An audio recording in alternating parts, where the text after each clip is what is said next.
Alrighty tighty folks, I stuck the Civic on a dyno, and if you want to see what it comes out to, stick around till later in the video and we'll see exactly what my Civic puts out for horsepower.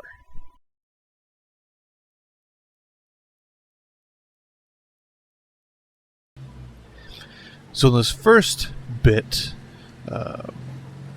I just wanted to show you guys the Civic on the dyno, the machine, and talk for a second about the failed calibration because my gearing is so long. He was talking about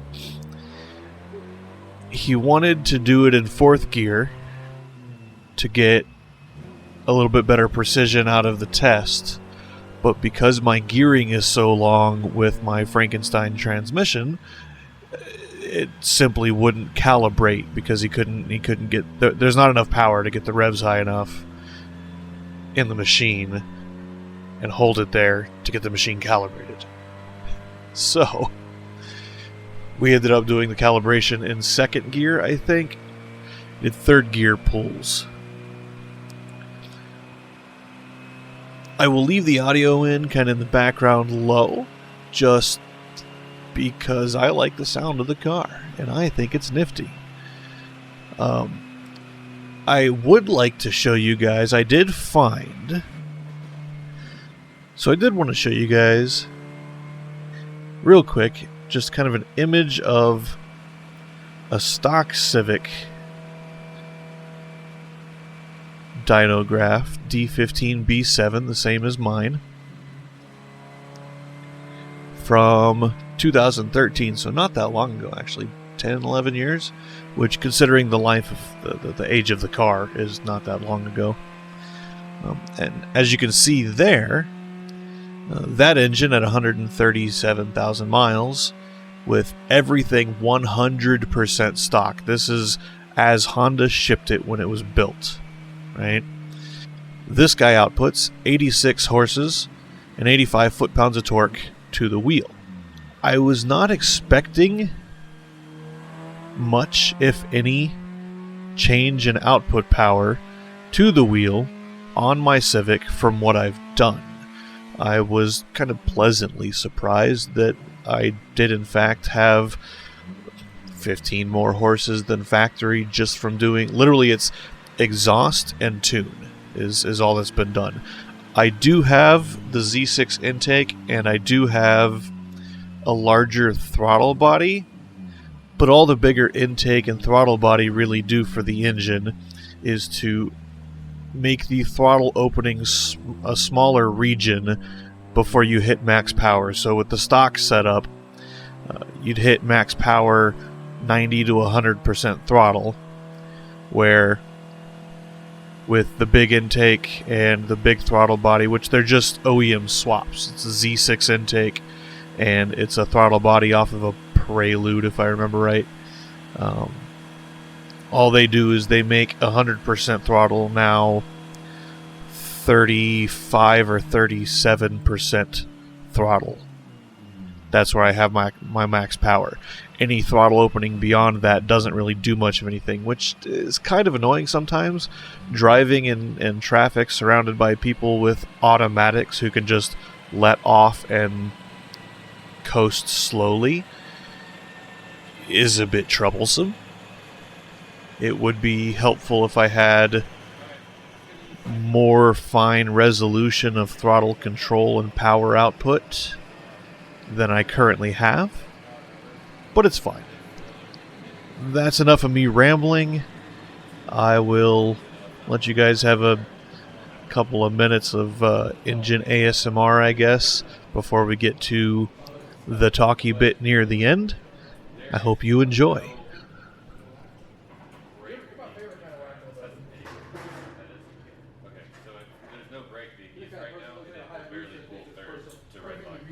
That's what I was trying to do, because I was trying to set 4th, and I was like, no, that's not going to work, it's too much mile per hour. I set like $4,000 at 100 already. Like, it was something dumb. And I'm like, alright, I'll do 3rd. I'm like, okay, cool. I was at like 4,000 RPM because I need to get it to 5 so that I can sync the RPM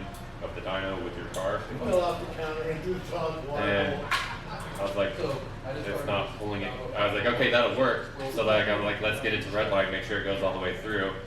It wasn't doing it. Like it was doing it, but it was so slow. I don't want to put that much stress on your car. So I'm just gonna use second. I mean, it'll go through it a little bit faster. It'll be less wear and tear. It'll still give you the same result.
Alrighty, tidy.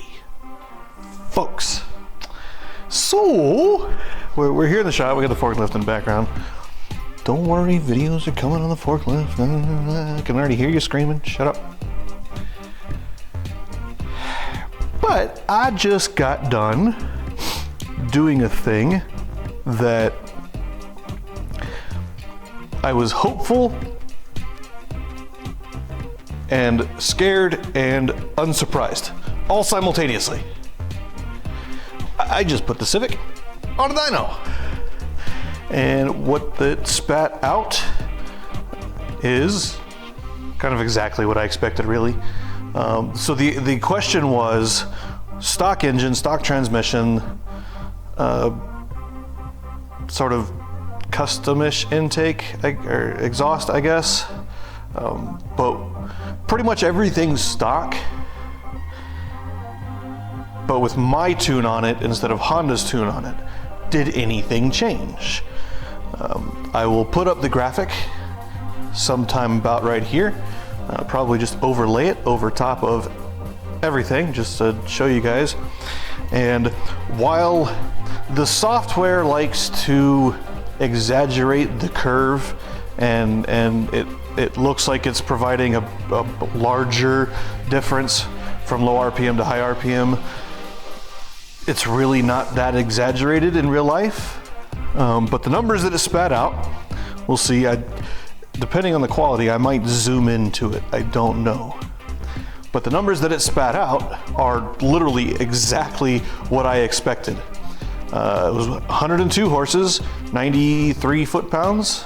The dyno guy, he was like, so he did the first pull, and he was like, hey, come here, take a look at this. And he showed me the graph, and literally it looks exactly like I thought it would. It goes up a little bit, there's a little hump in the middle, and then it just kind of goes up, and then it drops off.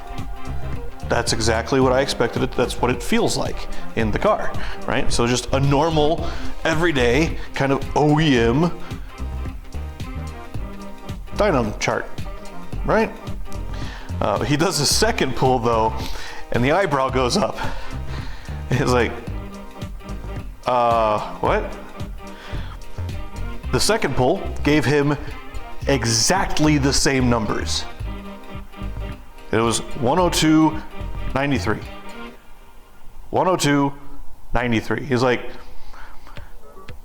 I can't say we really see all that often where every pull is identical.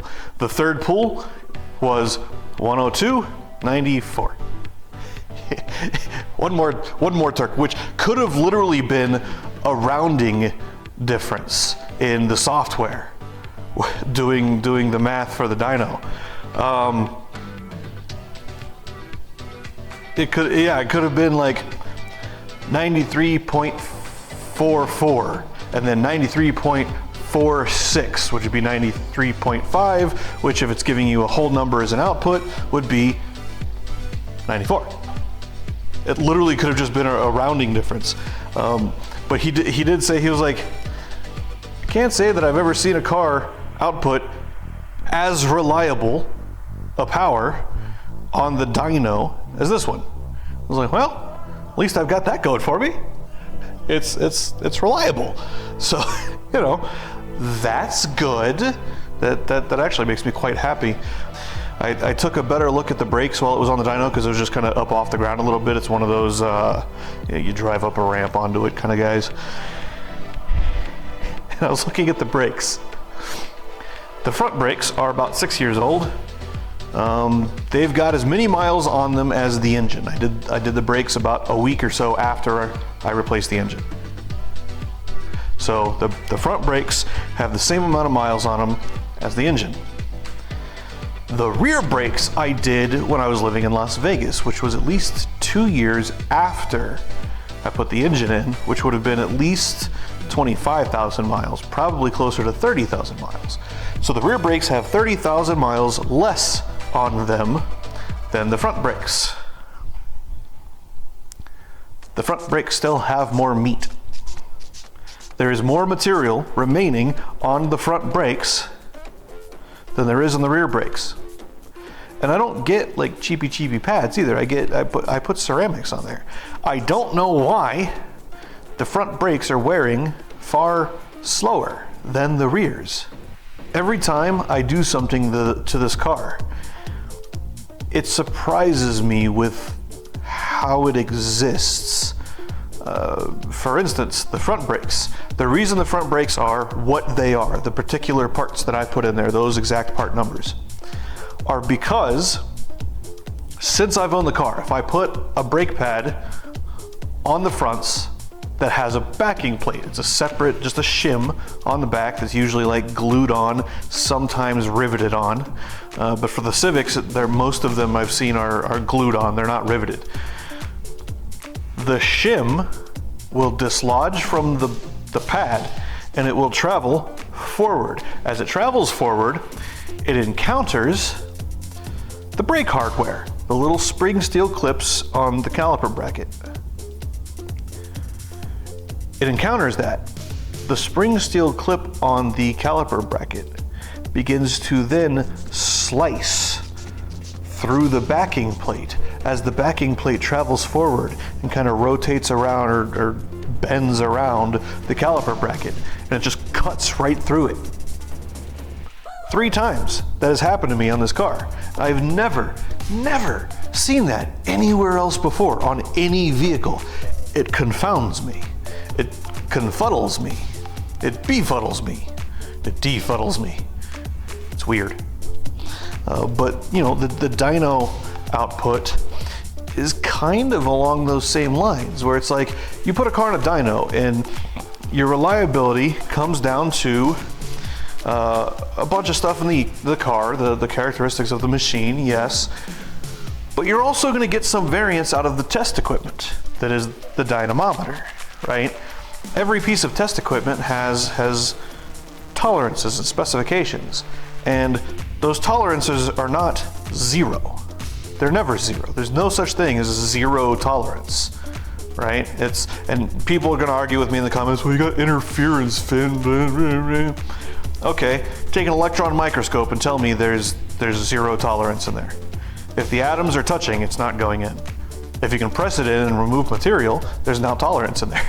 There has to be. It's physics. It's the way our universe works. You have tolerance, right? Every piece of test equipment has everything in existence has tolerance. It's inherent to physics. So it was slightly strange that every single pull, all 3 of the pulls, were pretty much identical. The graphs were identical. Like there was no like little variance, like, oh, it's 102 this one and 104 this one and 98 this one, and no, 102, 102, 102 every time.